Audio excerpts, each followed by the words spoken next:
Safer Spaces Childcare Solutions for Urban Africa, case study Durban.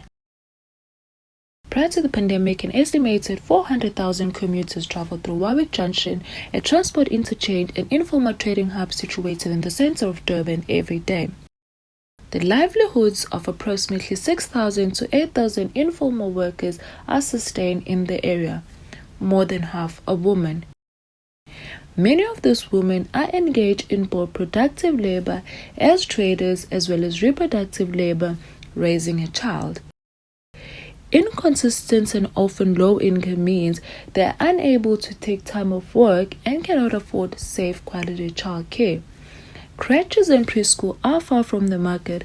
They open after the working day begins and closes before it ends. Many do not accept children under 3 years of age. For this reason, many mothers must bring their children to work despite the stigma and the hazard they face in doing so. Is there a solution that would enable mothers to provide the care so crucial to their child's development while also earning essential income for their families? Trader mothers identify the need for mobile clinics and services close to their place of work. Working with the community, Asiya Etafuleni set out to develop a solution that could reconcile city regulations, infrastructure limitations, community buy-in, and existing operating systems. They looked for a solution that was safe, affordable, effective, feasible, and scalable. With the support of the community leadership and senior market management, 2 underutilized sites were selected for the pilot project. Looking to existing street solutions. Bylaws necessitate a mobile workplace whereby stores are assembled, deassembled, and stored overnight. Tents provide temporary shelter.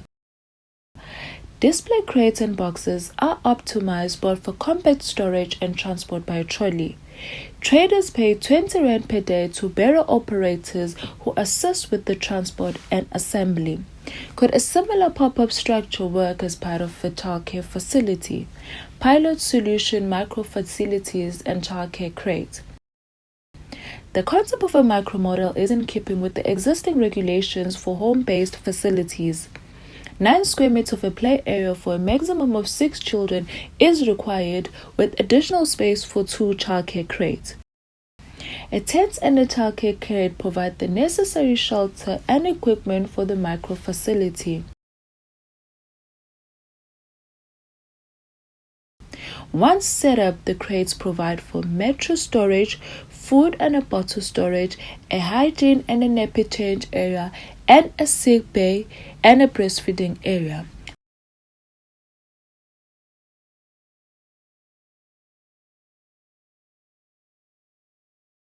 Pilot site number 1, Brook Street.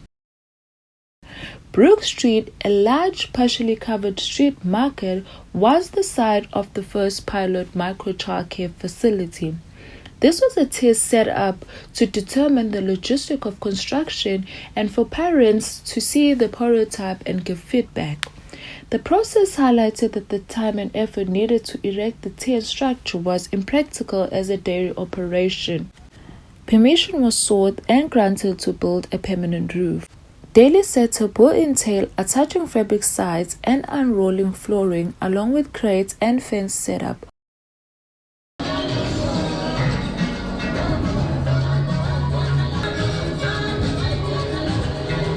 Up to the top and take and fix it.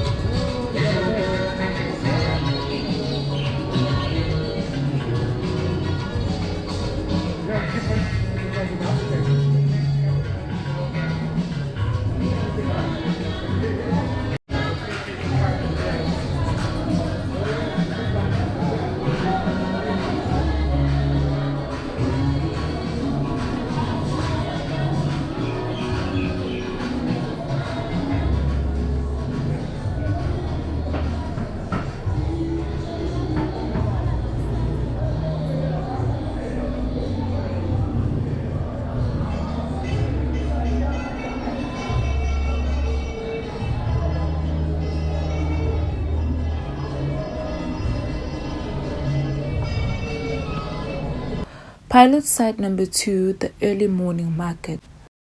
The second pilot facility will be situated in the historic fresh produce market, which is roofed and secured overnight.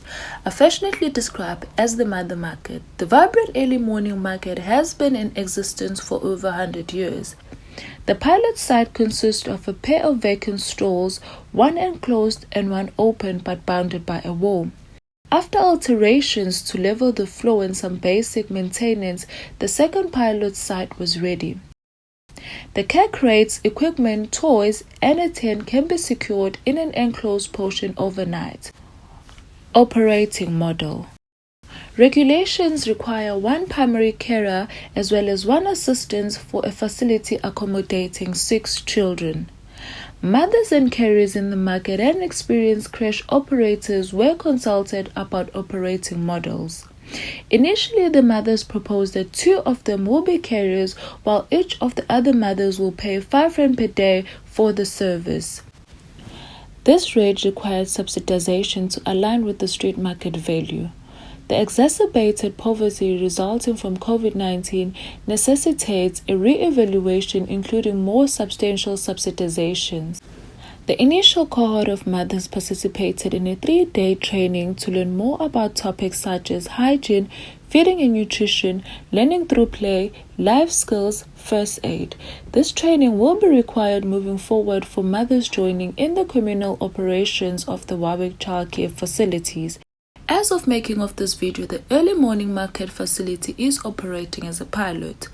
It is being tested for functionality as well as to assess whether it will receive formal clearance. The hope is that the concept will be embraced by all stakeholders, helping shift ideas and attitudes about what is possible for safe, affordable, and accessible childcare in urban informal public space.